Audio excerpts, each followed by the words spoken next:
नमस्ते दोस्तों, स्वागत है आपका हमारे चैनल पर। आज मैं आपके लिए एक ऐसी कहानी लेकर आई हूँ जो रोमांस, ड्रामा और एक बहुत बड़े शौक से भरी है। यकीन मानिए, आज का वीडियो देखकर आपका मूड एकदम फ्रेश और खुश मिजाज हो जाएगा। तो चलिए बिना देर किए शुरू करते हैं ये मजेदार कहानी। हेलो दोस्तों, कैसे हैं आप सब? आज की कहानी हमारी प्यारी सी हीरोइन जाओ शी की है, जो देखने में तो बहुत ही शांत और पढ़ाकू लगती है, लेकिन उसकी लाइफ में एक ऐसा राज है जो आपके होश उड़ा देगा। शुरुआत होती है थोड़ी टेंशन के साथ। बेचारी जाओ शी अपनी थीसिस को लेकर परेशान है। उसके प्रोफेसर उसे डांट रहे हैं क्योंकि उसकी परफॉर्मेंस अच्छी नहीं है। लेकिन ठहरिए, असली मजा तो उसकी पर्सनल लाइफ में है। उसका एक बेड पार्टनर है जिसके साथ उसका एक अजीब सा कॉन्ट्रैक्ट है। Article 2, maintain an air of mystery, यानी एक दूसरे से राज बनाए रखना। वो उसे अपना नाम तक ठीक से नहीं बताती, बस रूम नंबर 1308 में मिलते हैं और बाय बाय बोल देते हैं। कितनी एक्साइटिंग लाइफ है ना। अब कहानी में एंट्री होती है बड़े बड़े लोगों की। एक तरफ है टीचर तान, जो ट्रांसलेशन की दुनिया के भगवान माने जाते हैं, और दूसरी तरफ चर्चे हो रहे हैं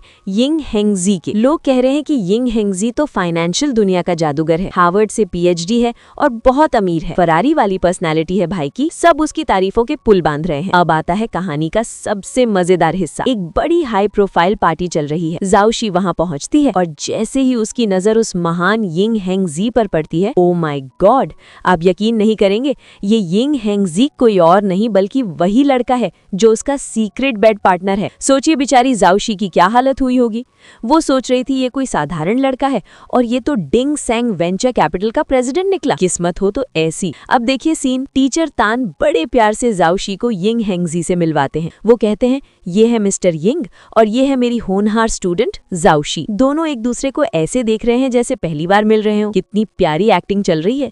यिंग हेंगजी तो अंदर ही अंदर मुस्कुरा रहे हैं। वो कहते हैं, टीचर तान, मैं इसे जानता हूँ, पिछली बार स्पेन में इसने बहुत अच्छा काम किया था। वाह, प्रोफेशनल भी बन रहे हैं और पुरानी बातें भी याद दिला रहे हैं। जाओ शी बेचारी नर्वस होकर बस जी जी शुक्रिया कर रही है। मजे की बात यह है कि आज भी यिंग हेंगजी के पास 1308 का प्लान था, लेकिन मीटिंग की वजह से वो वहां आ गए। किस्मत देखो, दोनों अब आमने सामने हैं, एक स्टूडेंट और एक बड़ा CEO। टीचर तान को लग रहा है कि वो करियर की बातें कर रहे हैं, लेकिन हमें तो पता है कि इनकी केमिस्ट्री कुछ और ही है ना दोस्तों। तो सीन कुछ ऐसा है कि पार्टी में सबके सामने तो ये दोनों ऐसे बिहेव कर रहे हैं जैसे सिर्फ प्रोफेशनल जान पहचान हो। Nice to meet you miss Zhao. Hello Ying Jong.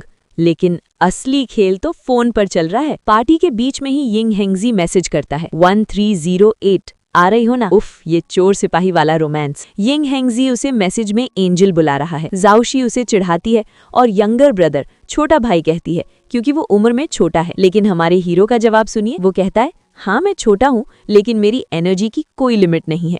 और फिर एक बहुत ही नॉटी लाइन मारता है, and I am actually not small at all. मैं बिल्कुल भी छोटा नहीं हूँ। समझ रहे हैं ना दोस्तों, इशारा किस तरफ है? माहौल एकदम गर्मा गर्म है। इसके बाद का सीन तो और भी रोमांटिक है। रूम 1308 में दोनों साथ हैं। बाथ टुगेदर वाला सीन और उनकी प्यारी नोक झोंक। यिंग हेंगजी का कॉन्फिडेंस तो देखो, वो जाओ शी को जाने ही नहीं चाहता। अगली सुबह जाओ शी जब वापस आती है तो उसकी दोस्त उसे पकड़ लेती है। दोस्त पूछती है, रात भर बाहर थी, लगता है बैटल काफी तगड़ा था। जाओ शी बेचारी बहाने बना रही है, लेकिन चेहरे की चमक सब बयान कर रही है। दोस्त भी कहती है, जरूर लड़का बहुत हैंडसम होगा, तभी तो इतने सालों से तुम मुझसे अलग नहीं हो पा रही। अब कहानी में आता है एक नया मोड़। जाओ शी की टीचर उसे कॉल करती हैं और कहती हैं कि डिंग हुआन मीडिया को एक रशियन ट्रांसलेटर की सख्त जरूरत है। और पता है ये कंपनी किसकी है? जी हाँ, उसी की, यिंग हेंगजी की। जाओ शी पहले तो सोचती है कि अरे यार, ये तो उसी का इलाका है, लेकिन फिर वो खुद को समझाती है, work is work, life is life, और वो हाँ कर देती है। वाह, शेर के मुंह में हाथ डालने जा रही है हमारी हीरोइन। जाओ शी पहुंचती है ऑफिस फाइल देने के लिए, और वहाँ कौन मिलता है? हमारे यिंग जोंग। मैनेजर परिचय करवाता है, सर ये है मिस जाओ, बहुत होनहार स्टूडेंट है। यिंग हेंगजी उसे फिर से उसी प्रोफेशनल अंदाज में देखते हैं जैसे वो कोई अजनबी हो, लेकिन उनकी आंखों में जो शरारत है वो सिर्फ हम देख पा रहे हैं। अब सोचिए, दिन में यस सर, नो सर, और रात में रूम 1308। ये डबल लाइफ कैसे संभलेगी? सीन अब ऑफिस का है। जाओ शी को बहुत बड़ी जिम्मेदारी मिली है, रशियन प्रोजेक्ट। मैनेजर उसकी बहुत तारीफ कर रहा है। She is a talented person. Ying Hengji भी सामने खड़े हैं और बड़े टशन में कहते हैं, टैलेंटेड पर्सन? अरे भाई, वो सिर्फ काम की तारीफ नहीं कर रहे, उनकी मुस्कुराहट बता रही है कि वो किसी और चीज से भी इम्प्रेस है। अब आता है असली मजा। यिंग हेंगजी को रहा नहीं जाता और वो मैसेज करते हैं 1308 आओगी ना आज, वही उनका सीक्रेट मिलने का अड्डा। लेकिन जाओशी भी कम नहीं है, वो सीधा अपने कॉन्ट्रैक्ट का हवाला देती है। रूल नंबर 1, एक दूसरे के काम और लाइफ को डिस्टर्ब नहीं करेंगे। रूल नंबर 2, मिस्ट्री बनाकर रखेंगे। और वो साफ मना कर देती है, मैं अभी तक ऑफिस में हूँ, काम खत्म नहीं हुआ। सोचिए, बॉस को ही मना कर दिया कि तुम्हारे ही ऑफिस में काम कर रही हूँ। यिंग हेंगजी का ईगो हर्ट हो गया, भाई मेरे मैसेज का रिप्लाई करने का टाइम नहीं है। वो तुरंत उस मैनेजर यानी जैंग मिंग को बुलाते हैं जिसने जाओशी को काम दिया था। यिंग हेंगजी पूछते हैं वो नई ट्रांसलेटर कैसी है। मैनेजर बेचारा खुश होकर कहता है, सर बहुत मेहनती है, रशियन प्रोजेक्ट पर दिन रात लगी है। मैनेजर को लगा बॉस खुश होंगे, लेकिन यहाँ तो उल्टा हो गया। यिंग हेंगजी अब अपना सीईओ दिमाग लगाते हैं। वो मैनेजर को डांटते हुए कहते हैं, मुझे याद है हमारी कंपनी के रूल्स हैं, नो फोर्स्ड ओवरटाइम। वो कहते हैं, मुझे बस ये उत्सुकता है कि आपने उसे इतना काम क्यों दिया कि उसके पास प्रेसिडेंट यानी मुझे रिप्लाई करने का भी वक्त नहीं है। मैनेजर को लगा वो किसी रशियन प्रेसिडेंट की बात कर रहे हैं, पर वो अपनी बात कर रहे थे। बॉस कहते हैं, ऐसा नहीं लगना चाहिए कि हमारी कंपनी एम्प्लॉय का शोषण यानी एक्सप्लॉइट कर रही है। वाह, क्या बहाना मारा है बंदे ने अपनी डेट के लिए। मैनेजर की हालत खराब, वो भागता हुआ जाओशी के पास जाता है। जाओशी, बस आज के लिए बहुत काम हो गया, घर जाओ। जाओशी हैरान, अरे अभी तो काम बाकी है। मैनेजर, नहीं तुम बहुत मेहनत कर रही हो, कल कर लेना, जाओ। देखा दोस्तों, इसे कहते हैं पावर। गर्लफ्रेंड को फ्री करने के लिए बॉस ने पूरी कंपनी का सिस्टम हिला दिया। ऑफिस के बाहर एक बड़ा हंगामा होता है। जाओशी किसी को बचाने के लिए कूद पड़ती है और धक्के मुक्की में उसे चोट लग जाती है। वो जिसे बचाती है वो उसे हॉस्पिटल ले जाने की बात करता है और कहता है, अगर तुम नहीं होती तो मेरा क्या होता। लेकिन ठहरिए, जाओशी को दर्द हो रहा है, फिर भी उसे याद आता है अपनी रूममेट का टास्क। उसकी रूममेट ने कहा था, अगर तुम्हें शैनलिंग याओ मिले तो ऑटोग्राफ और फोटो जरूर लेना, क्योंकि उसकी रूममेट फोटो में अपना चेहरा लगाकर खुद को उसकी गर्लफ्रेंड बनाना चाहती है। लड़कियों के ये जुगाड़, उफ। अब आता है ट्विस्ट। जिसे जाओशी ने बचाया वो कोई और नहीं बल्कि वही सुपरस्टार शैनलिंग याओ है। लेकिन इंटरनेट पर वो जितना कूल और एटीट्यूड वाला दिखता है, असल में वो उतना ही अजीब और फनी है। जाओशी भी सोच रही है कि ये वही बंदा है, ये तो कार्टून लग रहा है। वो उसे सेकंड यंग मास्टर बुला रही है, मतलब ये यिंग हेंगजी का छोटा भाई या कजिन है। तभी एंट्री होती है हमारे हीरो यिंग हेंगजी की। शैनलिंग याओ उसे देखते ही रोना शुरू कर देता है, भैया देखो मेरे हाथ में कितनी चोट लगी है, हल्की सी खरोच है बस। यिंग हेंगजी का रिएक्शन देखिए, वो बड़े प्यार से नहीं बल्कि सरकाज़म में कहते हैं, चोट तो गहरी है, एम्प्यूटेशन यानी हाथ काटना पड़ेगा।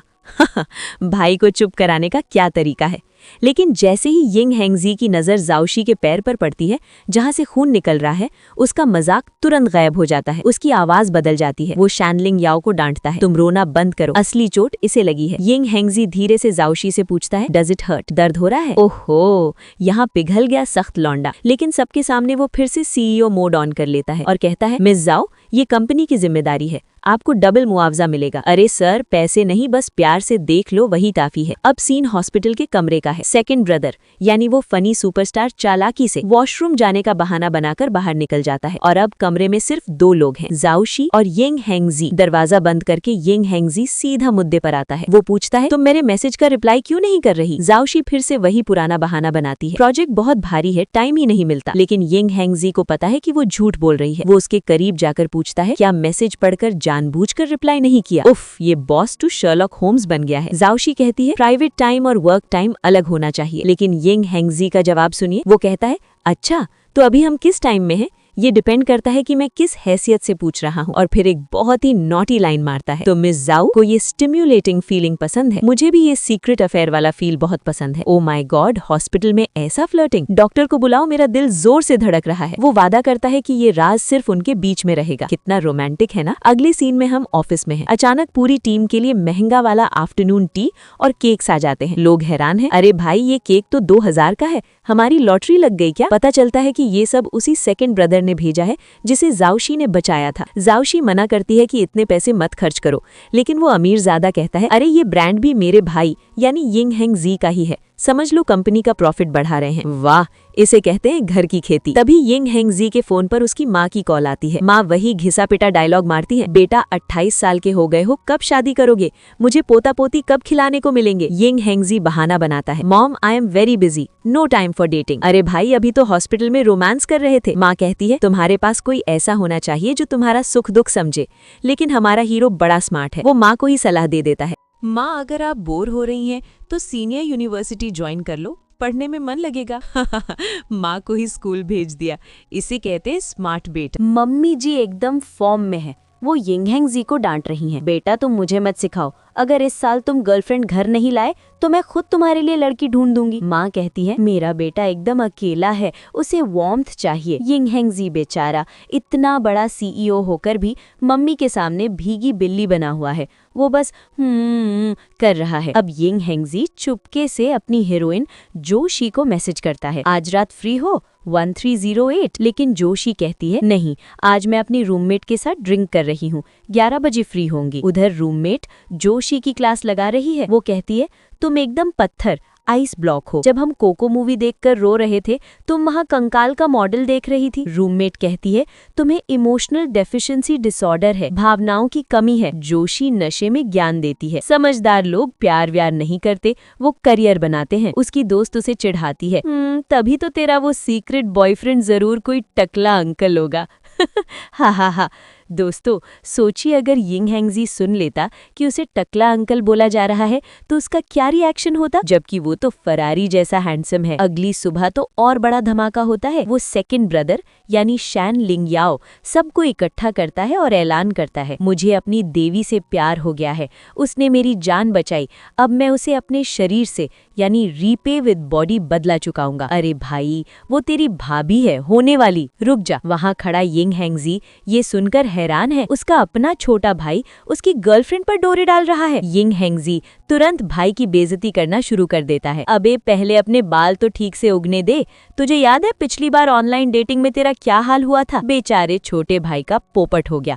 बॉस अपनी जलन छुपा रहा है और भाई को डरा रहा है। सीन एक पार्टी का है, हमारी हीरोइन जोशी और उसकी रूममेट मजे कर रही हैं। तभी उन्हें एक ड्रिंक मिलती है जो किसी और ने नहीं बल्कि सेकंड ब्रदर यानी शैन लिंग याओ ने भेजी है। रूममेट तो खुश होकर पागल हो रही है, अरे ये तो मेरा क्रश है याओ विलेज से। लेकिन जोशी को टेंशन हो रही है, ये यहाँ क्या कर रहा है। शैन लिंग याओ आता है और जोशी को बेनिफैक्टर बुलाता है। वो कहता है तुम्हारे पैर की चोट कैसी है, मैंने जो केक और आफ्टरनून टी भेजी थी वो कैसी लगी। जोशी कहती है अरे रहने दो और खर्चे मत करो। लेकिन वो लड़का तो दीवाने की तरह बोलता है अगर तुम्हें पसंद है तो मैं रोज तुम्हारे लिए लविंग ब्रेकफास्ट भेजूंगा। यिंग हैंगजी बड़ा भाई साइड में बैठा सब सुन रहा है और जल भुन रहा है। तभी शैन लिंग याओ का दोस्त उसे उकसाता है, तूने तो कहा था कि तू गॉडेस को प्रपोज करेगा और अपने शरीर से यानी बॉडी से एहसान चुकाएगा, जाना कर दे। शैन लिंग याओ हिम्मत करके पूछता है बेनिफैक्टर क्या मैं तुम्हें डेट कर सकता हूँ। ये सुनते ही यिंग हैंगजी का पारा 7वें आसमान पर। वो चिल्लाता है यू डेयर, तुम्हारी हिम्मत कैसे हुई। शैन लिंग याओ डर गया, उसे समझ नहीं आ रहा कि भाई इतना गुस्सा क्यों हो रहा है, आज भाई ने क्या बारूद खा लिया है। यिंग हैंगजी गुस्से में कहता है जोशी कंपनी की एम्प्लॉई है इसलिए मैं उसे जानता हूँ। लेकिन उसका चेहरा बता रहा है कि मामला कुछ और है। वो जोशी का हाथ पकड़कर उसे वहाँ से ले जाता है सबके सामने। शैन लिंग याओ और बाकी लोग हैरान, ये क्या हो रहा है भाई, क्या ये दोनों पहले से एक दूसरे को जानते हैं। बाहर आकर जोशी यिंग हैंगजी पर भड़क जाती है। वो कहती है तुमने ऐसा क्यों किया, हमारा कॉन्ट्रैक्ट याद है, rule no disturbing work and life. Ying Hangji भी गुस्से में है लेकिन जोशी उसे साफ साफ सुना देती है तुम मेरी शुगर डैडी नहीं हो और मैं तुम्हारी लवर नहीं हूँ, हम बस अपनी जरूरतें पूरी कर रहे थे। और वो धमकी देती है अगर तुमने फिर से रूल्स तोड़े तो सब खत्म, let's end this relationship now. Joshi ने कहा था खत्म करो ये रिश्ता, लेकिन हमारे यिंग हैंगजी इतनी आसानी से हार मानने वालों में से नहीं है। वो सीधा कहते हैं but I don't want it to end, मुझे ये खत्म नहीं करना। अरे वाह, बॉस को प्यार हो गया है या आदत। तभी अचानक घर की लाइट चली जाती है, पावर आउटेज। जोशी डर जाती है और गिर जाती है, लेकिन अंधेरे में भी यिंग हैंगजी उसके पास पहुंच जाता है। डरो मत, मैं हूं ना। लेकिन जोशी उसे दूर धकेलती है। यिंग हैंगजी इमोशनल होकर पूछता है क्या मैं इतना बुरा हूँ, सोने के बाद तुम मुझे पहचानती भी नहीं हो। ओहो, बॉस का ईगो हर्ट हो गया भाई। जोशी बड़े टशन में कहती है आज मेरा मूड नहीं है, तुम जाओ, नॉट इंटरेस्टेड। बेचारा बॉस मुंह लटका के चला जाता है। अगले दिन ऑफिस में एक बड़ी चैरिटी कॉकटेल पार्टी होने वाली है। यिंग हैंगजी को एक फीमेल पार्टनर चाहिए। वो जोशी को मैसेज करता है आज रात फ्री हो। जोशी का रिप्लाई सुनिए, वो सोचती है कि बॉस को फिर से रोमांस करना है। वो लिखती है सो फ्रीक्वेंटली, आर यू अनसैटिस्फाइड, इतनी जल्दी, क्या तुम्हारा मन नहीं भरा। हा लड़की का कॉन्फिडेंस तो देखो भाई। यिंग हैंगजी क्लियर करता है अरे बाबा पार्टी के लिए हेल्प चाहिए और ऑफर देता है, अगर चलोगी तो मैं तुम्हारी 1 रिक्वेस्ट पूरी करूंगा। अब आई ना बात लाइन पे। जोशी अपनी दोस्त के पास बैठी है और मुंह फुलाए हुए है। दोस्त पूछती है, किसने परेशान किया, थीसिस ने या उस पर्सन ने? जोशी बताती है कि उसे पार्टी में जाना है। दोस्त के दिमाग की बत्ती जल जाती है। वो पूछती है, वो आदमी यिंग हैंग जी है ना? जोशी हैरान, तुम्हें कैसे पता? दोस्त कहती है, उसकी आंखों में दिखता है। Look at the look in your eyes. उसने पार्टी में देख लिया था कि बॉस कैसे जोशी को घूर रहा था। Something is definitely wrong with you too. Joshi की दोस्त उसे समझा रही है, अरे पगली, यिंग हैंगजी इतना अमीर है, डिंगसैंग ग्रुप का प्रेसिडेंट है, उसका फायदा उठाना। दोस्त कहती है, तुम दोनों की फिजिकल कंपैटिबिलिटी इतनी अच्छी है तो बॉयफ्रेंड गर्लफ्रेंड क्यों नहीं बन जाते? जोशी कहती है, अरे नहीं यार, वो बहुत रिस्की है। फिर वो मजाक में कहती है, मैं घर वापस जाकर अपनी फैमिली बिजनेस संभालूंगी और फिर यिंग हैंगजी को अपना शुगर बेबी बनाऊंगी। कॉन्फिडेंस देखो भाई, मतलब शेर को पालने की बात कर रही है। लेकिन फिर वो मान जाती है कि बॉस के पास कनेक्शंस और पावर तो है, इसलिए वो पार्टी में जाने के लिए तैयार हो जाती है, एक शर्त पर, मेरा एक काम करना पड़ेगा। अब सीन शिफ्ट होता है पार्टी में। यिंग हैंगजी और जोशी की एंट्री होती है। सब लोग हैरान है। गॉसिप शुरू हो जाती है, अरे ये यिंग हैंगजी के साथ कौन है? सुना है कोई कॉलेज स्टूडेंट है, इसकी कोई फैमिली बैकग्राउंड नहीं है, फिर ये बॉस इसे क्यों लाए? लोगों की जलन साफ दिख रही है, लेकिन हमारे बॉस को कोई फर्क नहीं पड़ता, वो बस अपनी हीरोइन के साथ मजे कर रहे हैं। जोशी को थोड़ा बोरिंग लग रहा था, वो साइड में खड़ी थी।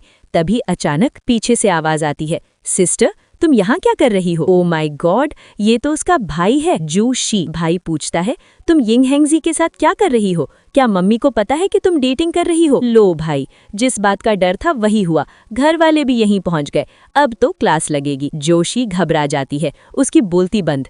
तभी हमारे हीरो बीच में कूद पड़ते हैं। वो एकदम प्रोफेशनल होकर कहते हैं, अरे नहीं नहीं, हम तो कोऑपरेशन की बातें कर रहे थे, डिंगसैंग और जोंगशू भी बीच एक प्रोजेक्ट चल रहा है ना, बस उसी सिलसिले में। भाई भी सोचता है, अच्छा बिजनेस मीटिंग है, वाह बॉस क्या दिमाग लगाया है, प्यार को छुपाने के लिए बिजनेस का बहाना, इसे कहते हैं मास्टरमाइंड। अब भाई का दिमाग देखिए, वो कहता है, दीदी अगर तुम्हें पॉकेट मनी चाहिए तो मुझसे मांग लो, ऐसे किसी के साथ डेट पर मत जाओ। अरे भाई वो तुम्हारा बॉस है, उससे पंगा मत लो। जोशी उसे डांटती है, चुप रह, घर जाकर मम्मी को कुछ मत बताना। भाई बड़ा चालाक है, वो कहता है, ठीक है नहीं बताऊंगा, लेकिन एक शर्त है, मुझे 70-30 का हिस्सा चाहिए। मतलब वो अपनी दीदी की डेटिंग का भी कमीशन खाने को तैयार है। क्या जमाना आ गया है। यिंग हैंगजी साइड में हंस रहा है, वो सोच रहा है, ये साला तो मेरे साथ बिजनेस करने की सोच रहा है। तभी पार्टी में एक नई लड़की की एंट्री होती है, टैंग डायनेस्टी। ये उसकी एक्स गर्लफ्रेंड या क्रश लगती है। वो यिंग हैंगजी के पास आती है और कहती है, अरे मैंने ये पार्टी सिर्फ तुम्हें देखने के लिए रखी थी। लेकिन यिंग हैंगजी उसे इग्नोर करता है। पब्लिक प्लेस में मुझे जनरल मैनेजर यिंग ही बुलाना स्वैग है भाई का। लड़की जलती है,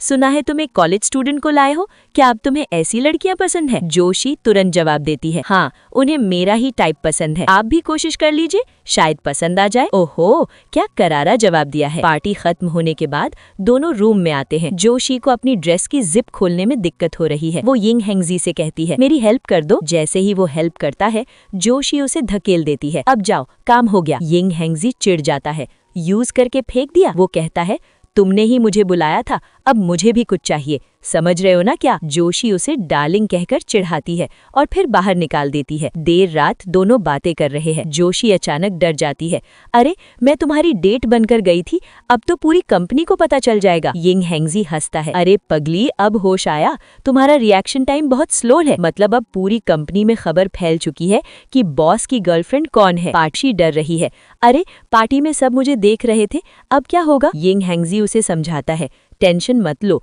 वो सब मेरी कंपनी के लोग नहीं थे, वो कल्चरल कंपनी वाले थे, मतलब अब तक रिलेशनशिप स्टेटस सेफ है। यिंग हैंगजी पूछता है, तुम्हें रशियन कैसे आती है? तुम तो इंग्लिश मेजर हो। जोशी बताती है, मेरी नानी हाफ रशियन थी, बचपन में मैं उनके साथ बहुत घूमी हूँ। वो कहती है, रशियन भाषा में फ्रेंच जैसी जीवंतता, जर्मन जैसी आवाज, इटालियन जैसी नरमी और स्पेनिश जैसी शालीनता है। वाह क्या ज्ञान दिया है, बॉस तो फ्लैट हो गया भाई। यिंग हैंगजी भी कहता है, हाँ मेरी भी नानी फ्रेंच थी। जोशी हैरान, तुम्हें कैसे पता चला? अरे पगली वो अपने बारे में बता रहा है। यिंग हैंगजी कहता है, हमारे रिश्ते को एक कदम आगे ले जाना चाहिए। वो फोन पर किसी से बात कर रहा है, लेकिन जोशी समझ जाती है कि वो काम की बातें नहीं कर रहा। वो कहती है, तुम्हारी टोन काम वाली नहीं थी। बॉस मान जाता है, हाँ अच्छी समझ है तुम्हारी, मतलब अब दोनों एक दूसरे को इतना जानने लगे हैं कि फोन की आवाज से भी पहचान लेते हैं। अगले दिन ऑफिस में जोशी सैंडविच खा रही है, तभी एक सीनियर लेडी आती है और उस पर चिल्लाती है, खिड़कियां खोलो, बॉस आ रही है, आज बॉस आ रहे हैं। ये औरत जोशी से बहुत जलती है। वो कहती है, तुम टॉप स्टूडेंट हो तो क्या हुआ, ज्यादा उड़ो मत। असल में वो खुद यिंग हैंगजी को लाइन मारती है। वो कहती है, यिंग हैंगजी इतना बड़ा आदमी है, वो तुम जैसी को क्यों पसंद करेगा, उसकी तो रोमांटिक एंटेंगलमेंट्स यानी अफेयर्स बहुत है।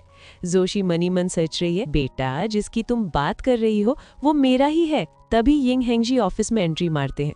President Lee's aura is too strong. सब लड़कियां दीवानी हो जाती हैं। ओ माय गॉड, बॉस आ गए। लेकिन बॉस की नजरें सिर्फ एक ही जगह है, जोशी पर। वो जलने वाली औरत भी सज धज कर बैठी है, लेकिन बॉस उसे भाव भी नहीं देते।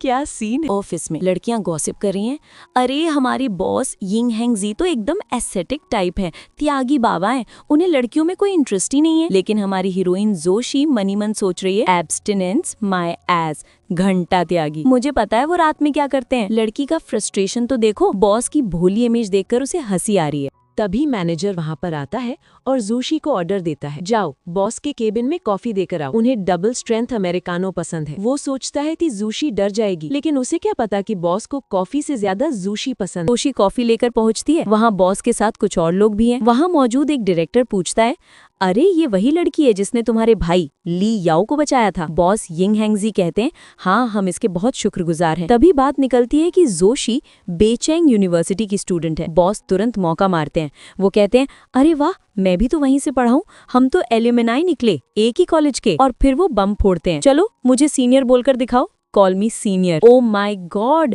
सबके सामने फ्लर्टिंग। जोशी शर्माई जाती है और प्रोफेशनल बनकर कहती है, मिस्टर यिंग मजाक कर रहे हैं, और भाग जाती है। घर आकर जोशी अपनी दोस्त से बात कर रही है।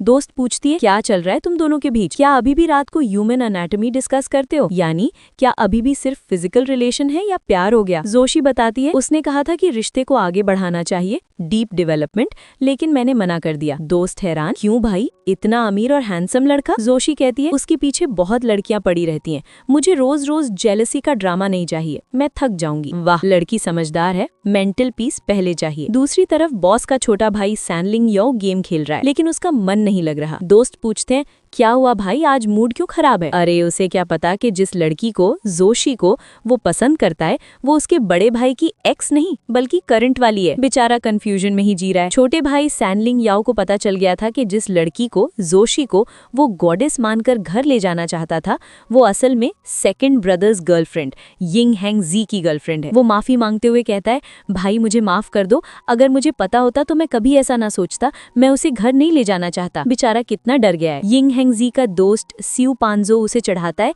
अरे वाह, तो वो लड़की यली है। वो पूछता है, क्या ये वही है जिसने तुम्हारी वर्जिनिटी ली थी, the one who took your virginity. Ying Hangji शर्माते हुए कहता है, दोस्त कहता है, तुम 6 महीने से इसके पीछे हो और अभी तक उसे सिस्टर इन लॉ नहीं बना पाए, तुम्हारी एफिशिएंसी तो बहुत स्लो है। यिंग हैंगजी कहता है, शी इज डिफरेंट, वो अलग है।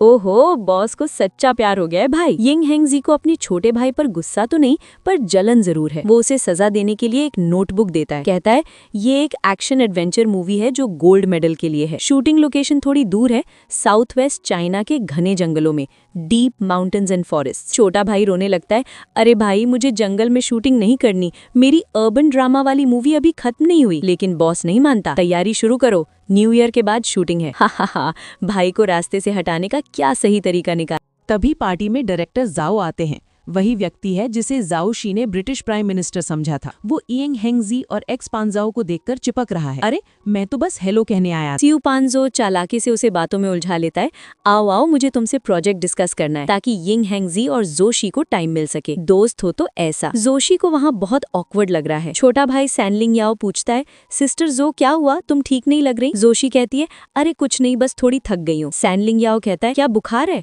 हॉस्पिटल ले चलूं। जोशी घबरा जाती है, नहीं, मुझे बस ताजी हवा चाहिए, और वहां से भाग जाती है। और बाहर निकलते ही धड़ाम, वो फिर से किसी से टकरा जाती है। What a coincidence. Joshi party से बाहर निकली थी और वहां उसे यिंग हैंगजी किसी और लड़की के साथ दिख गया। ये लड़की सू फैमिली की बेटी यिंग हैंगजी को थैंक यू बोल रही थी कि तुम्हारी वजह से मुझे जॉब मिली, लेकिन यिंग हैंगजी साफ मना कर देता है, मैंने कुछ नहीं किया, शॉर्टकट लेना बंद करो। भाई का एटीट्यूड तो देखो। लड़की इमोशनल होकर ड्रामा करती है, क्या तुम मुझसे इसलिए नफरत करते हो क्योंकि मैं सू फैमिली की बायोलॉजिकल डॉटर नहीं हूँ, सगी बेटी नहीं हो। तभी जोशी वहाँ से गुजर रही होती है और ये सब देख लेती है। यिंग हैंगजी उसे रोकता है, रुको बात तो सुनो। जोशी कहती है, अरे तुम्हारी प्राइवेट लाइफ से मुझे क्या मतलब, लेकिन उसकी बातों में जलन साफ दिख रही है। यिंग हैंगजी हंसते हुए कहता है, मुझे एक सावर स्मेल आ रही है, खट्टी बू आ रही है। मतलब वो समझ गया कि मैडम जल रही हैं। जोशी भागने की कोशिश करती है, डायरेक्टर जाओ वेट कर रही हैं। यिंग हैंगजी उसे पकड़ लेता है और कस के गले लगा लेता है। वो धमकी देता है, अगर तुम मेरे साथ नहीं चलोगी तो हम यहीं ऐसे ही खड़े रहेंगे।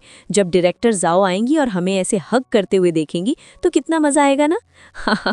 बॉस ने क्या दांव खेला है। जोशी बेचारी डर के मारे मान जाती है। अब दोनों घर या होटल आ गए हैं। यिंग हैंगजी कहता है, मैं अभी तक भूखा हूँ, बिजनेस डिनर में पेट थोड़ी भरता है। वो खाना मंगवाता है लेकिन सिर्फ सब्जियां खाता है, वेजिटेबल्स। जोशी पूछती है, सिर्फ वेज? यिंग हैंगजी कहता है, मुझे मीट पसंद नहीं है। शायद वो अपनी फिटनेस या किसी और वजह से ऐसा कर रहा है, पर ये एक प्यारा मोमेंट है। अब आता है सबसे इम्पोर्टेंट पार्ट। यिंग हैंगजी सीरियस हो जाता है। वो कहता है, आज जो तुमने देखा उस पर बात करते हैं। 1, मेरी पहले कोई गर्लफ्रेंड नहीं थी और अभी भी कोई नहीं है, सिंगल बॉय अलर्ट। 2, मुझे एक साथ 2 रिश्ते रखने का कोई शौक नहीं है। 3, वो लड़की बस मेरे अंकल की अडॉप्टेड डॉटर है, मेरी गर्लफ्रेंड नहीं। ओहो, तो सारी गलतफहमी दूर। यिंग हैंगजी ने क्लियर कर दिया है कि वो सिर्फ जोशी के लिए लॉयल है। जोशी कहती है, अगर तुम्हें कोई पसंद आ जाए तो मुझे बता देना, हम अलग हो जाएंगे। यिंग हैंगजी मनी मन सोच रहा होगा, पगली मुझे तो तू ही पसंद है। यिंग हैंगजी ने सब कुछ क्लियर कर दिया है। वो कहता है, कल रात उस लड़की ने मेरा हाथ पकड़ने की कोशिश की थी, मैंने नहीं। वो जोशी से प्रॉमिस करता है कि वो दोबारा ऐसा नहीं होने देगा। कितना प्यारा है ना। पर जोशी अभी भी थोड़ी सी चिड़ी हुई है। अगले दिन कुछ ऐसा होता है जिसकी किसी ने उम्मीद नहीं की थी। जोशी यिंग हैंगजी के कमरे में है और वो जोर से चिल्लाती है, यिंग हैंगजी तुम कहाँ हो? बाहर खड़े एम्प्लॉइज के होश उड़ गए। क्या? बॉस के कमरे में एक औरत और वो उन्हें उनके नाम से बुला रही है। सब गॉसिप कर रहे हैं, ये आवाज तो बहुत जानी पहचानी लग रही है। बेचारी जोशी, अब तो पोल खुलने ही वाली है। जोशी सोकर उठती है और देखती है कि उसका अलार्म बंद था। वो बॉस पर भड़कती है, तुमने मेरा अलार्म क्यों बंद किया? आज मीटिंग है, डायरेक्टर जाओ क्या सोचेंगी? यिंग हैंगजी बड़े प्यार से कहता है, तुम बहुत थक गई थी इसलिए मैंने तुम्हारे पूरे डिपार्टमेंट को छुट्टी दे दी। वाह, इसे कहते हैं असली पावर। गर्लफ्रेंड को सोने देने के लिए पूरी कंपनी की छुट्टी कर दी। अब आता है सबसे मजेदार हिस्सा। यिंग हैंगजी को लग रहा है कि जोशी उसे सीरियसली नहीं ले रही। वो इंटरनेट पर एक सवाल डालता है अनोनिमस बनकर, एक औरत किसी मर्द के साथ सोने के बाद उसे पहचानती क्यों नहीं है? क्या मैं उसे किसी मेल मॉडल जैसा लग रहा हूँ? नीचे लोग कमेंट्स कर रहे हैं, शायद तुम्हारी स्किल्स में कमी होगी, हो सकता है सिर्फ वो काम अच्छा हो बाकी तुम बोरिंग हो। यिंग हैंगजी ये पढ़कर भड़क जाता है, मुझ में किस बात की कमी है? मैं हर चीज में बेस्ट हूँ। बॉस का ईगो हर्ट हो गया है भाई। तभी एक और बड़ा सरप्राइज, जोशी की मम्मी शहर आ जाती हैं। मम्मी फोन करती है, मेरी प्यारी बेटा कब घर आओगी, कब पार्टनर ढूंढोगी? जोशी कहती है, मम्मी फिर से वही बात। मम्मी कहती है, मैं तो यहाँ अपने क्लाइंट से मिलने आई हूँ, पर तुझसे भी मिल लूंगी। अब सोचिए अगर मम्मी ने यिंग हैंगजी को देख लिया तो क्या होगा? जोशी की मम्मी शहर आ गई थी। मम्मी आते ही अपनी बेटी को एक बड़ा गिफ्ट देती है, शहर के बीचों बीच एक स्मॉल विला। अरे वाह, ऐसी मम्मी सबको मिले। जोशी बहुत खुश है, लेकिन मम्मी कहती है, बस थैंक यू, मैं तेरी माँ हूँ, फॉर्मेलिटी मत कर। मम्मी कहती है, बेटा आज दोपहर को फ्री हो, चलो मेरे साथ मेरे क्लाइंट के घर। जोशी पूछती है, कौन है क्लाइंट? मम्मी बताती है, डिंगसैंग ग्रुप के चेयरमैन की वाइफ। जोशी के पैरों तले जमीन खिसक जाती है। डिंगसैंग ग्रुप मतलब यिंग हैंगजी का घर। वो मनी मन सोचती है, अरे बाप रे, अगर वहाँ यिंग हैंगजी मिल गया तो? लेकिन फिर वो खुद को समझाती है, अभी तो ऑफिस टाइम है, वो कंपनी में होगा, सेफ है, चलो चलते हैं। लेकिन बेटा किस्मत इतनी अच्छी नहीं होती। रास्ते में मम्मी एक बहुत प्यारी बात कहती है, बेटा तुम्हें ज्यादा बाहर निकलना चाहिए, क्या पता love is just around the corner. अरे मम्मी जी, प्यार तो घर के अंदर इंतजार कर रहा है। अब वो यिंग हैंगजी के घर पहुंचती हैं। यिंग हैंगजी की मम्मी आंट वेन और जोशी की मम्मी टीचर यू बातें कर रही हैं। दोनों का दुख एक ही है, बच्चों की शादी। आंट वेन कहती है, मेरा बेटा 30 का होने वाला है, कोई गर्लफ्रेंड नहीं है। टीचर यू कहती है, मेरी बेटी भी 28 की हो गई, कोई बॉयफ्रेंड नहीं है। अरे आंटियों जरा आंखें खोलो, दोनों का जुगाड़ पहले से सेट है। तभी नौकरानी कहती है, लिटिल इन इज बैक, छोटा मालिक आ गया। जोशी का दिल जोर जोर से धड़कने लगता है और सामने से कौन आता है? हमारे हैंडसम यिंग हैंगजी। आंट वेन उसे बुलाती हैं, बेटा मेहमान आए हैं, मिलो। मम्मी इंट्रोड्यूस करवाती हैं, ये है टीचर यू और उनकी बेटी जोशी। यिंग हैंगजी और जोशी एक दूसरे को ऐसे देख रहे हैं जैसे पहली बार मिल रहे हो। Hello Ying Jong, nice to meet you. कितनी अच्छी एक्टिंग कर रहे हैं दोनों, ऑस्कर मिलना चाहिए भाई। आंट वेन बताती हैं कि जोशी का नाम सीसी है, चेरिश, जिसका मतलब है चेरिश द प्रेजेंट, वर्तमान को संजोना। यिंग हेंगजी मुस्कुराता है क्योंकि उसे पता है कि वो उसे कितना चेरिश करता है। और फिर मम्मी अपनी सूजो एम्ब्रॉयडरी का गिफ्ट देती है। माहौल एकदम फैमिली वाला बन गया है, बस पोल खुलने की देरी है। मम्मी और आंटी बहुत खुश है। वो कहती है, अरे ये गिफ्ट तो मेरी कार में रह गया, चलो हम लेकर आते हैं, तब तक तुम दोनों बातें करो। वाह, माताओं ने क्या चालाकी से मौका दिया है। जोशी कहती है, मुझे नहीं पता था कि ऐसा होगा। यिंग हेंगजी कहता है, मुझे पता था कि तुम आओगी, इसीलिए तो मैं कंपनी से घर आ गया।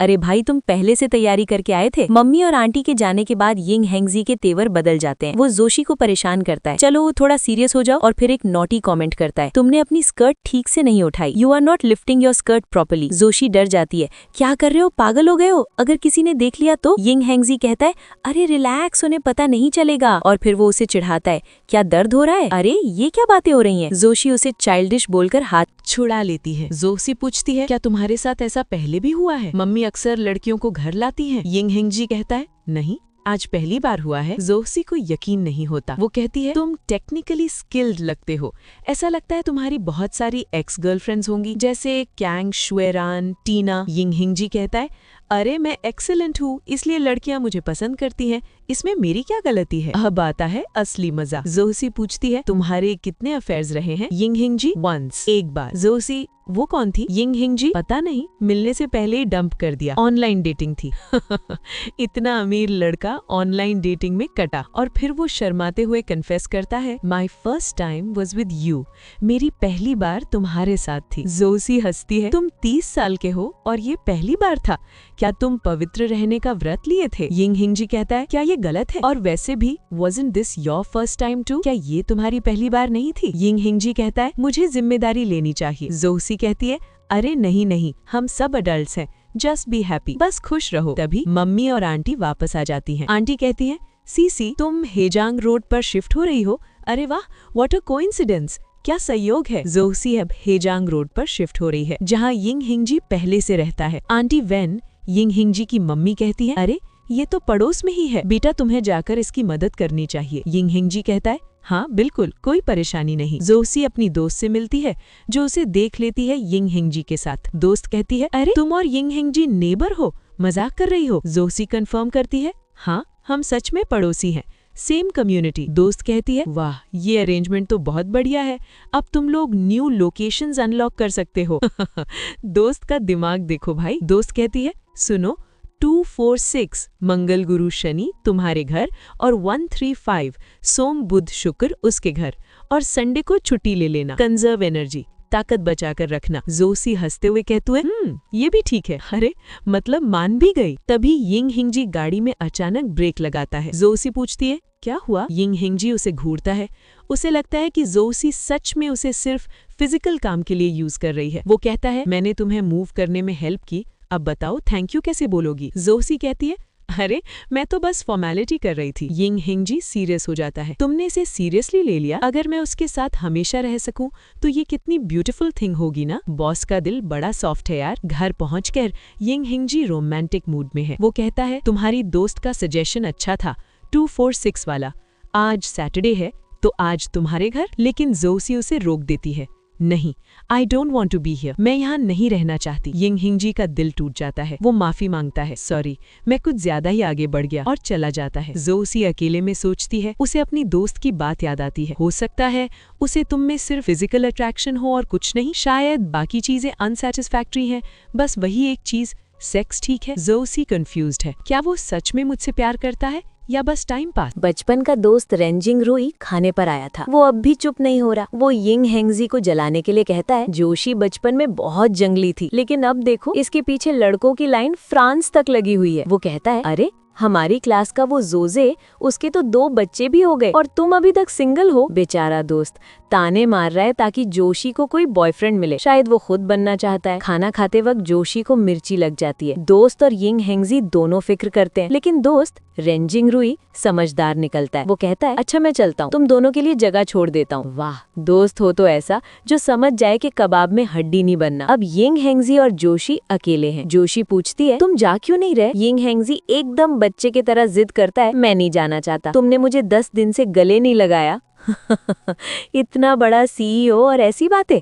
Don't act like a scoundrel. बदमाश मत बनो। अगले दिन ऑफिस में यिंग हेंगजी का मैसेज आता है, अगले हफ्ते बिजनेस ट्रिप के लिए तैयार हो जाओ। जोशी हैरान, क्यों भाई? यिंग हेंगजी कहता है, फाइनेंसिंग में कुछ दिक्कत आ गई है, विदेश से कुछ दोस्त आ रहे हैं, मेरी इंग्लिश अच्छी नहीं है इसलिए मुझे तुम्हारी जरूरत है। जोशी पकड़ लेती है, अरे झूठ मत बोलो, तुम हार्वर्ड के टॉपर हो और कह रहे हो इंग्लिश नहीं आती, मजाक कर रहे हो? यिंग हेंगजी मानता है, हाँ ये abuse of power for personal gain है, अपने फायदे के लिए पावर का गलत इस्तेमाल है, पर क्या करूं, तुम हो ही इतनी अच्छी। वाह बॉस, क्या फ्लर्टिंग है। फिर सीरियस बातें शुरू होती हैं। जोशी कहती है, ये प्रोजेक्ट खत्म होते ही मेरी इंटर्नशिप खत्म हो जाएगी और मैं डिंकुन छोड़ दूंगी। यिंग हेंगजी पूछता है, कहाँ जाओगी? जोशी अपना सपना बताती है, मेरा लक्ष्य है इंटरनेशनल टॉप लेवल इंटरप्रेटर बनना। यिंग हेंगजी कहता है, अरे ये तो बहुत आसान है, तुम्हारे लिए ये कोई मुश्किल काम नहीं है, तुम जरूर करोगी। कितना सपोर्टिव बॉयफ्रेंड है यार। यिंग हेंगजी, बॉस और जोशी रोमांस के मूड में थे। यिंग हेंगजी घर पर जोशी के करीब आता है, लेकिन जोशी कहती है, रुको, मुझे हॉलवे से आवाज आ रही है। यिंग हेंगजी कहता है, अरे छोड़ो ना, कोई नहीं है। लेकिन तभी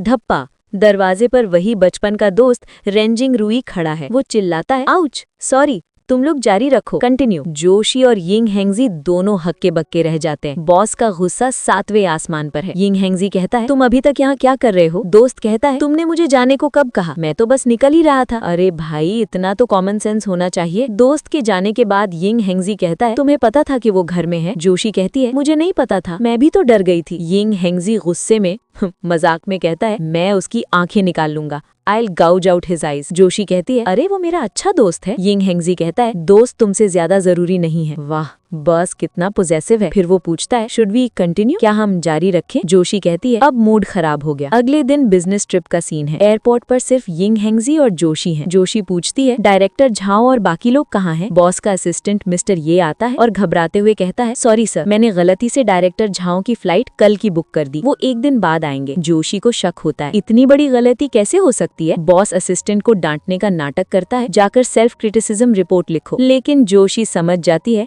Ying Hengji did it on purpose, ये जानबूझकर किया गया है ताकि उन्हें एक दिन अकेले मिल सके। बॉस की स्माइल देखो भाई, चोर पकड़ा गया। जब वो डेस्टिनेशन पर पहुंचते हैं तो वहाँ एक और बिजनेस पार्टनर मिस्टर निंग उनका स्वागत करता है। मिस्टर निंग कहते हैं, बॉस तुम्हारे स्वागत के लिए मैंने इस शहर की 10 स्टनिंग ब्यूटीज बुलाई हैं। यिंग हेंगजी की हालत खराब, गर्लफ्रेंड साथ में खड़ी है और ये लड़कियों की बात कर रहा है। तभी मिस्टर निंग की नजर जोशी पर पड़ती है। अरे ये कौन है? यिंग हेंगजी उसे इंट्रोड्यूस करता है। मिस्टर निंग कहते हैं, यिंग हेंगजी तो अब सुंदरता से अंधा हो गया है, मतलब जोशी इतनी सुंदर है कि उसे और किसी की जरूरत ही नहीं है। अब वो लोग डेस्टिनेशन पर पहुंच चुके हैं। वहाँ उनका दोस्त उनका स्वागत करता है, लेकिन वो दोस्त कुछ ज्यादा ही बोल रहा है। मिस्टर निंग बड़े गर्व से कहता है, हेंगजी तुम्हारे लिए मैंने इस शहर का best sound proof hotel book किया है। जोशी बेचारी शर्म से पानी पानी हो रही है। यिंग हेंगजी तुरंत सफाई देता है, अरे इसकी बकवास मत सुनो, मैं बिजनेस ट्रिप पर हमेशा यहीं रुकता हूँ। जोशी शक करती है, अगर मैं तुम्हारे साथ नहीं आती तो क्या तुम वो 10 ब्यूटीज के साथ मजे करते? बॉस कसम खाता है, आई प्रॉमिस, मुझे इसके बारे में कुछ नहीं पता था, ये सब निंग की पसंद है।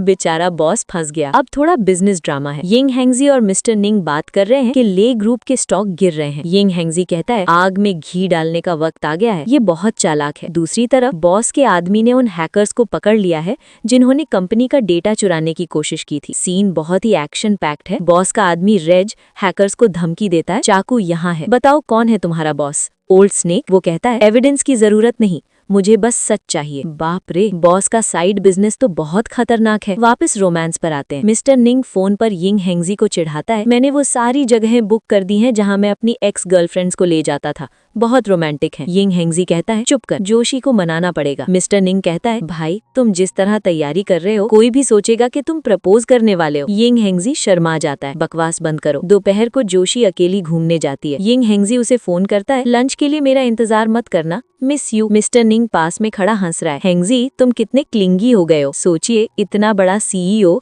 जो दुनिया हिला सकता है, वो अपनी गर्लफ्रेंड के लिए इतना दीवाना है। यिंग हेंगजी ने दुश्मनों को अपने बिजनेस दांव से हरा दिया था। दुश्मन कंपनी का बॉस मिस्टर ले गुस्से में है। वो कहता है, यिंग हेंगजी ने हमारे आदमियों को कुचल दिया, लेकिन हर आदमी की एक वीकनेस होती है और इसकी ये औरत जोशी है। ओ नो, अब दुश्मन जोशी के पीछे पड़ गए हैं। जोशी अपने मैप के हिसाब से एक ऑब्जर्वेशन डेक यानी देखने की जगह की तरफ जा रही है। तभी अचानक कुछ गुंडे उसे घेर लेते हैं। जोशी डर जाती है। तुम लोग कौन हो? अगर तुम्हें पैसे चाहिए तो ले लो। गुंडे कहते हैं बकवास बंद करो, तुम यिंग हेंगरी की लवर हो इसलिए पकड़ी गई हो। जोशी कहती है अरे मैं नहीं हूँ, लेकिन गुंडे उसे किडनैप कर लेते हैं। उधर मिस्टर ले यिंग हेंगजी को फोन पर एक पुरानी चाइनीज हिस्ट्री सुनाता है। सुना है एक राजा ने अपने देश को बचाने के लिए अपनी रानी ब्यूटी को मार दिया था। वो पूछता है मिस्टर यिंग तुम्हें क्या पसंद है, पावर या ब्यूटी? यिंग हेंगजी का जवाब सुनकर आपके रोंगटे खड़े हो जाएंगे। वो कहता है मिस्टर ले तुम्हें चीनी इतिहास की कम समझ है। I've always been greedy। मैं हमेशा लालची रहा हूँ। चाहे वो मेरा देश हो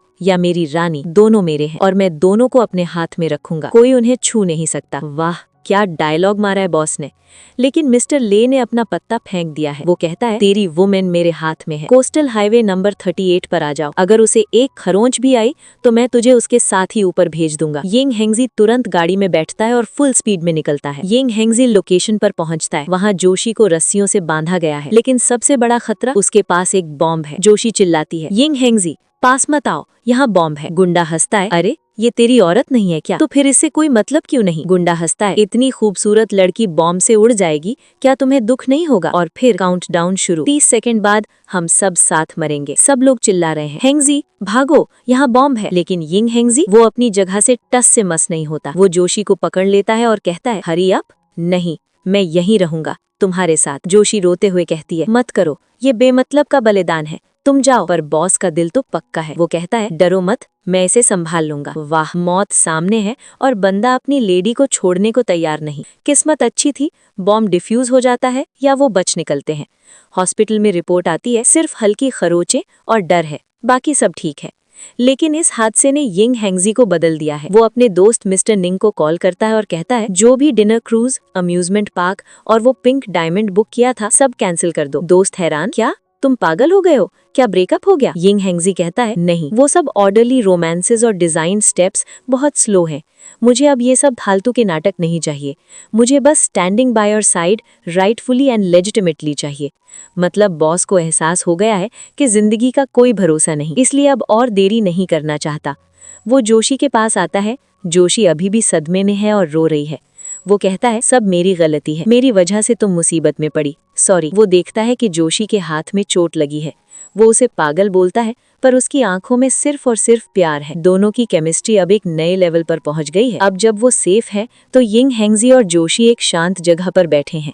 यिंग हेंगजी के हाथ में चोट लगी है, लेकिन वो फिर भी शराब पीने की जिद कर रहा है। जोशी उसे रोकती है, नहीं हाथ में चोट लगी है, शराब नहीं पी सकते। यिंग हेंगजी मजाक में कहता है क्या तुम मुझे नशा करा के मेरा फायदा उठाना चाहती हो? Easier to make a move when drunk. हाथ लगने के बाद भी फ्लर्टिंग कम नहीं हो रही। जोशी पूछती है तुमने सिटी सेंटर में किडनैप होने का नाटक किया, क्या ये रोमांटिक है? यिंग हेंगजी कहता है वेल इनफ, मतलब उसे लग रहा है कि कम से कम इस बहाने वो दोनों करीब तो आए। वो कहता है तुम बहुत स्मार्ट हो, तुम्हें पता है मैं क्या कहने वाला हूँ। अब माहौल सीरियस और इमोशनल हो जाता है। यिंग हेंगजी अपने दिल की गहराई खोल कर रख देता है। मैं अब फर्स्ट लव की उम्र से आगे निकल चुका हूँ। मैंने बहुत कुछ देखा है। अब किसी चीज से मूव्ड होना, प्रभावित होना मेरे लिए एक लग्जरी है।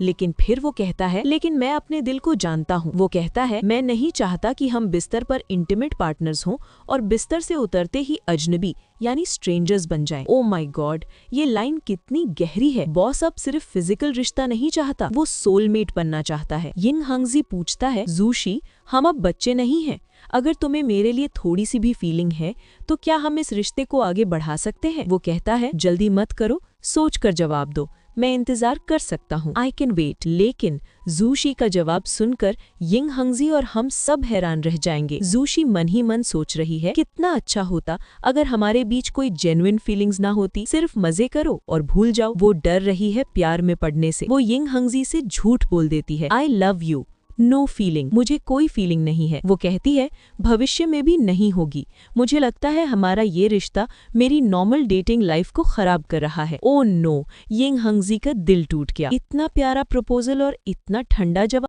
अब उसकी दोस्त उसे रोस्ट कर रही है, बेटा तुम हार्ट ब्रोकन हो। जोशी जो पीएचडी स्टूडेंट है अपनी नॉलेज झाड़ती है, हार्ट ब्रेक क्या होता है, क्या इसमें किसी चीज में मन नहीं लगता, मुझे तो बस बोरियत हो रही है। दोस्त उसे साइकोलॉजी समझाती है, जब तुम उसके साथ थी तो तुम्हारा दिमाग डोपामीन छोड़ रहा था, अब वो अचानक गायब हो गया तो तुम्हें तड़प हो रही है। ये बिल्कुल वैसा ही है जैसे किसी एडिक्शन को छोड़ना। जोशी हैरान, पर रिजेक्ट तो मैंने किया था, फिर मुझे डम्प्ड जैसा क्यों लग रहा है?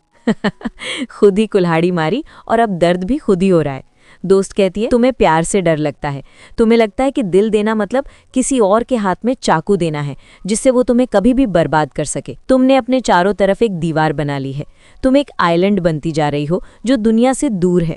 साफ शब्दों में कहूं तो तुम एक बड़ा सा बर्फ का टुकड़ा हो जो प्यार समझती ही नहीं। जोशी सोचती है, हाँ रिलेशनशिप एक हाई रिस्क इन्वेस्टमेंट है, इसलिए मैंने समय रहते लॉस काट दिया। अरे भाई, प्यार है या शेयर बाजार? दोस्त उसे एक आखिरी बात कहती है, अगर तुम चोट लगने के डर से खुद को बंद कर लोगी तो ये सबसे बड़ा लॉस होगा। अगर तुम कोशिश नहीं करोगी तो सच्चे प्यार की प्रोबेबिलिटी हमेशा 0 रहेगी। क्या पता इंग हेंगजी वो एक्सेप्शन हो। जोशी शांत हो जाती है, वो कहती है, थैंक यू, मैं इस बारे में सोचूंगी। तभी अचानक उसकी दोस्त, जिसे वो अंकल बुलाती है, की तबीयत खराब होती है। जोशी पूछती है, क्या हुआ, हॉस्पिटल चलें? दोस्त कहती है, अरे नहीं, मैं प्रेग्नेंट हूँ। जोशी के साथ साथ हमारे भी होश उड़ गए। पर वो आदमी कौन है? दोस्त का जवाब सुनिए, आज के जमाने में बच्चा करने के लिए आदमी की क्या जरूरत है? स्पर्म बैंक नाम की चीज सुनी है? वो कहती है, मैंने बेस्ट जीन्स चुने हैं, सर्वाइवल ऑफ द फिटेस्ट, और मैं फाइनेंशियली इंडिपेंडेंट हूँ, मुझे किसी मर्द का ड्रामा नहीं चाहिए। वाह भाई, ये तो सुपर वुमन निकली। वो बताती है, मैंने ब्रिटिश जीन्स वाले को चुना है, बच्चा मिक्स्ड रेस होगा। वो जोशी को एंजेलिका और रेड डेट सूप पिलाना चाहती है, लेकिन जोशी को सूप की महक से उल्टी आती है। फिशी स्मेल, दूर ले जाओ। और यहीं से होती है असली गलतफहमी की शुरुआत।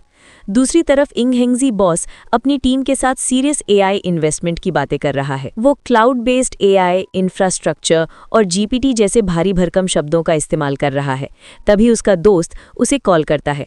इंग हेंगजी चिढ़ जाता है, क्या है भाई, कोई जरूरी बात हो तभी बताना। दोस्त बम फोड़ता है, हेंगजी जोशी प्रेग्नेंट है। इंग हेंगजी के कान खड़े हो जाते हैं।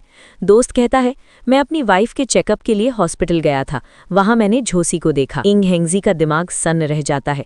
वो सोचता है, क्या वो प्रेग्नेंट है और उसने मुझे बताया भी नहीं? वो अपने आप को कोसता है, जोशी शायद मुझसे नफरत करती है, पर ये तो मेरी भी जिम्मेदारी है। वो मीटिंग बीच में ही छोड़कर भागता है।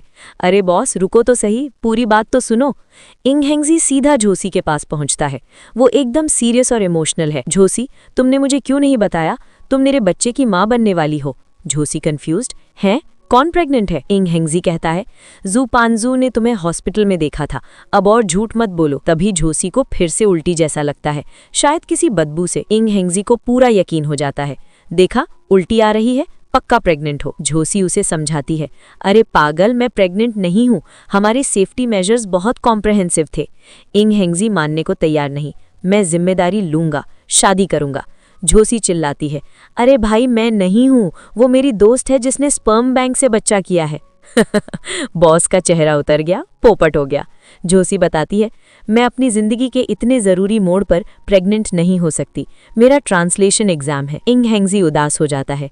जोशी कहती है, मैंने उस दिन गुस्से में कहा था कि मैं तुमसे प्यार नहीं करती, पर वो सच नहीं था, मुझे माफ कर दो। इंग हेंगजी कहता है, तुम्हें माफी मांगने की जरूरत नहीं है, चाहे तुम प्रेग्नेंट हो या नहीं, I will never give up, मैं कभी हार नहीं मानूंगा।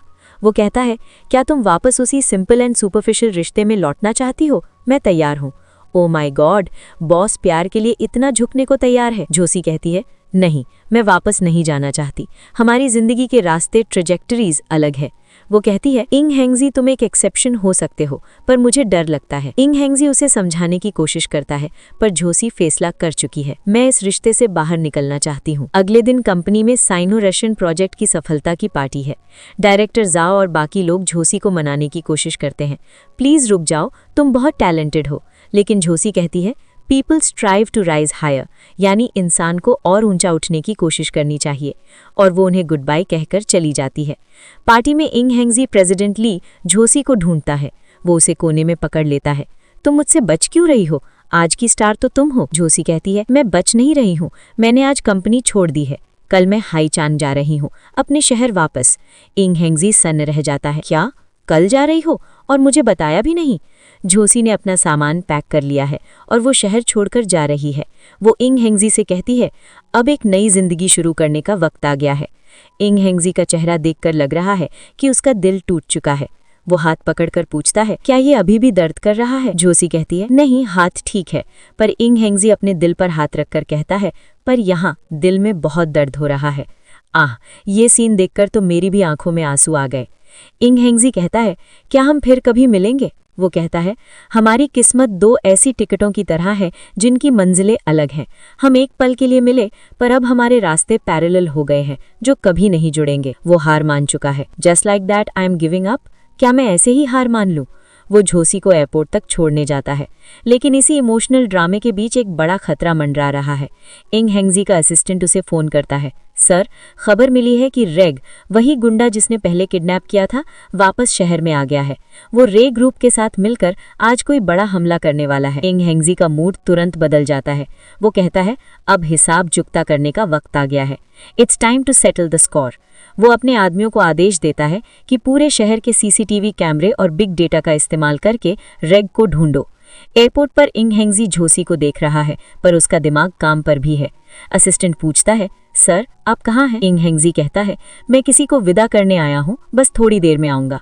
उधर खबर मिलती है कि रेग का टारगेट खुद इंग हेंगजी या फिर डिंगशांग ग्रुप है, मतलब एयरपोर्ट पर हमला हो सकता है। इंग हेंगजी कहता है, जू पानजू से भी मदद लो, उसे भागने मत देना, उसे पहले ही पकड़ लो। झोसी अंदर जा रही है। इंग हेंगजी उसे जाते हुए देख रहा है और मन ही मन कहता है, झोसी, तुम्हारे और मेरे बीच मैं सच में बुरी तरह हार गया हूँ। I truly lost miserably. काश ये सफ़र थोड़ा और धीरे चलता।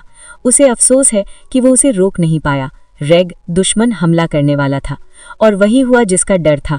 एयरपोर्ट जाते वक्त एक भयानक एक्सीडेंट होता है। गाड़ियां टकराती हैं और सब कुछ धुंधला हो जाता है। जोशी चिल्लाती है, गाड़ी रोको। जोशी उसे अपनी बाहों में उठाती है और रोने लगती है। इंग हेंगजी, उठो, मैं तुम्हें मरने नहीं दूंगी। वो पागल हो गई है। वो एम्बुलेंस को कॉल करती है, जल्दी आओ, किंगशान नॉर्थ रोड पर एक्सीडेंट हुआ है। वो बार बार उसे झकझोर रही है, प्लीज मत सो, तुम मुझे अभी भी एक जवाब यानी एक्सप्लेनेशन और एक विश देना बाकी है। बेहोशी की हालत में इंग हेंगजी को पुरानी बातें याद आ रही हैं। उसे याद आता है कि कैसे जोशी ने उसे बेड पर अजनबी न बनने के लिए कहा था। उसे अपना रिजेक्शन याद आता है, जब उसने कहा था कि वो उससे प्यार नहीं करती। और उसे वो पल याद आता है जब बॉस ने कहा था, क्या हम इसे प्यार में बदल सकते हैं? अचानक इंग हेंगजी की आंखें खुलती हैं। वो जोशी को अपने सामने रोते हुए देखता है। वो धीरे से कहती है, मैंने उस दिन कहा था कि मैं तुमसे प्यार नहीं करती, पर वो सच नहीं था, मैं गुस्से में थी। वो रोते हुए कन्फेस करती है, मैं बहुत डरी हुई थी, मैं भागना चाहती थी, पर अब मुझे पता है मैं गलत थी। I was wrong. अगर तुम अभी भी मेरे साथ रहना चाहते हो तो मैं तुम्हारे पास वापस आना चाहती हूँ। जोशी कहती है, as long as you wake up I want to be with you. जब तक तुम साथ हो मैं तुम्हारे साथ रहना चाहती हूँ। इंग हेंगजी की खुशी का ठिकाना नहीं है। उसका व्हाइट मूनलाइट अब हमेशा के लिए उसका हो गया है। मौत के दरवाजे से लौटकर इन दोनों ने साबित कर दिया कि सच्चा प्यार सब कुछ जीत सकता है। एक्सीडेंट के बाद सबकी सांसें अटकी हुई थी, लेकिन फिक्र मत कीजिए क्योंकि हमारे हीरो इंग हेंगजी हरजी को होश आ गया है। और होश आते ही बॉस ने क्या किया? डॉक्टर को बुलाया? नहीं, सीधा रोमांस शुरू। इंग हेंगजी आंखें खोलते ही झोसी को देखता है। वो शरारत से पूछता है, मुझे लगा मैंने सपने में सुना था कि अगर मैं जाग गया तो तुम मेरे साथ रहोगी। झोसी शर्मा जाती है। वो कहती है, चलो एक नई शुरुआत करते हैं। और बस सारी कड़वाहट खत्म और प्यार शुरू। बॉस ने मौत को हराकर अपना प्यार पा लिया। अब सीन शिफ्ट होता है कुछ समय बाद। झोसी को बहुत बड़ी कामयाबी मिली है और एक शानदार पार्टी हो रही है। सब उसे बधाई दे रहे हैं और हमारे बॉस क्या, वो झोसी के पीछे पीछे घूम रहे हैं। दोस्त चिढ़ाते हैं, प्रेसिडेंट यान तो बिल्कुल चिपके हुए हैं। तभी झोसी सबके सामने माइक लेती है और कहती है, मेरे पास एक गुड न्यूज है, मैं रिलेशनशिप में हूँ और ये इंग हेंगजी मेरे बॉयफ्रेंड है। इंग हेंगजी का चेहरा देखो, उसकी खुशी का ठिकाना नहीं है। वो सोच रहा है, आखिरकार मुझे एक लेजिटिमेट रीजन मिल गया तुम्हारे साथ खड़े होने का। अब कोई सीक्रेट कॉन्ट्रैक्ट नहीं, अब सिर्फ ऑफिशियल बॉयफ्रेंड। लेकिन कहानी यहाँ खत्म नहीं होती। क्लाइमैक्स में एक कॉमेडी ट्विस्ट बाकी है। झोसी घर की स्टडी में एक किताब ढूंढ रही है। वहां उसे एक पुराना लव लेटर मिलता है। इंग हेंगजी घबरा जाता है, अरे ये क्या है? झोसी कहती है, ये तो मेरे पहले प्यार ने मुझे लिखा था, वो एक ऑनलाइन लवर था। इंग हेंगजी कहता है, अरे मैंने सब जला दिया था, ये यहाँ कैसे बचा? झोसी चौंक जाती है, तुम्हें कैसे पता? क्या तुम्हारा पुराना ऑनलाइन नाम cold flame burning the city था? इंग हेंगजी शर्म से लाल हो जाता है। और तुम ग्लास हार्ट लॉक थी? भंडा फूट गया। ये दोनों बचपन में ऑनलाइन एक दूसरे को डेट कर रहे थे और इन्हें पता भी नहीं था। बॉस सफाई देता है, हनी ट्रस्ट मी, मैंने भोली भाली लड़कियों को ऑनलाइन नहीं फंसाया था। इंग हेंगजी और झोसी बचपन में ऑनलाइन लवर्स थे, लेकिन वो अलग क्यों हुए थे? आज वो राज भी खुल गया। झोसी बताती है, मुझे लगा था कि तुम कोई गंजा अंकल हो जो एक्स्ट्रा मैरिटल अफेयर कर रहा है, इसलिए मैंने तुम्हें डिलीट कर दिया था। यिंग हेंगजी हैरान, क्या गंजा अंकल? मैं? वो अफसोस करता है, अगर वो गलतफहमी ना हुई होती तो आज हमारे बच्चे स्कूल जा रहे होते। बॉस को लॉस्ट टाइम का बहुत दुख है। अब सब कुछ ठीक हो गया है। यिंग हेंगजी बहुत इम्पेशेंट है। वो कहता है हमें अपने रिश्ते को पब्लिक करना चाहिए, और फिर वो रोमांटिक मूड में आ जाता है। A moment of spring night is worth 1000 pieces of gold, यानी प्यार की एक रात अनमोल है। वो रोमांस शुरू करने ही वाला होता है कि जू शी उसे रोक देती है। रुको, वी स्टॉप स्ट्रेन्युअस एक्सरसाइज, हमें भारी भरकम कसरत बंद करनी होगी। यिंग हेंगजी डर जाता है, क्या हुआ? तबीयत खराब है? डॉक्टर को बुलाऊं? बेचारा बॉस रोमांस के मूड में था और यहाँ डॉक्टर की बात आ गई। जूशी मुस्कुराती है, नहीं, मैं बीमार नहीं हूँ, हमें डॉक्टर की नहीं, एक नर्सरी यानी बच्चों के कमरे की जरूरत है। यिंग हेंगजी कंफ्यूज्ड, नर्सरी क्यों? जूशी अपने पेट पर हाथ रखकर कहती है, क्योंकि यहाँ एक लिटिल बेबी है। यिंग हेंगजी सन रह जाता है, क्या सच में? याद है पिछली एपिसोड्स में फेक प्रेगनेंसी का ड्रामा हुआ था, लेकिन इस बार इट्स रियल। जूशी कहती है, 2 हफ्ते पहले पता चला, मैं तुम्हें सरप्राइज देना चाहती थी। यिंग हेंगजी की खुशी का ठिकाना नहीं है। वो चिल्लाता है, I am going to be a dad, मैं पापा बनने वाला हूँ। लेकिन जूशी उसे चेतावनी देती है, अगले कुछ महीनों तक please mister yin, restrain yourself, अपने आप पर काबू रखो, मतलब अब रोमांस पर थोड़ा ब्रेक लगेगा। यिंग हेंगजी कहता है, मैं पापा बन गया, मेरा दिल जोर से धड़क रहा है। और इसी के साथ उनकी ऑर्डिनरी लाइफ की एक नई और खूबसूरत शुरुआत होती है।